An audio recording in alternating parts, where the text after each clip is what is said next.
Okay, so in the last video we we just took a quick tour of my PC.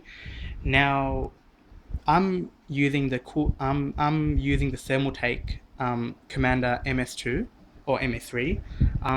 Now it's an entry level case. It's really cheap. I only got it for like 50 odd bucks, 40 bucks or something. Now it's nothing pretty. I mean, it's just a standard box case, I guess. Top mount air coolers, side mount air coolers. Also has one rear air cooler. Now, what I really like about this case is its practicality.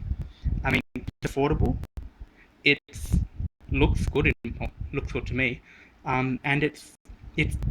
I would say it's great for overclocking. I mean, the top mount fans just suck all the heat away. The side mount fan really helpful, and we have a rear-mounted fan. So all these fans, the design of the case is just, um, in my opinion, you get good bang for buck. I mean, it's a good case.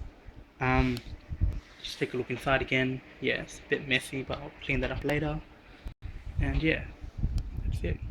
But to anyone out there who's stressing over buying a top end case like what do you call it? Lian Li and um, yeah, all those expensive cases that cost you like $200 or $300. You don't really have to buy them.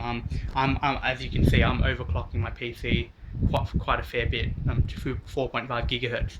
It has no troubles. I've run this for like 24-hour stress test. It hasn't failed, so it's a great. I mean, I was running the stress test before I changed to this case. My old case was like just solid. There was no air vents or anything. Still managed to survive. So yeah, it is a great case for that small amount of money. So yeah, I'll definitely consider.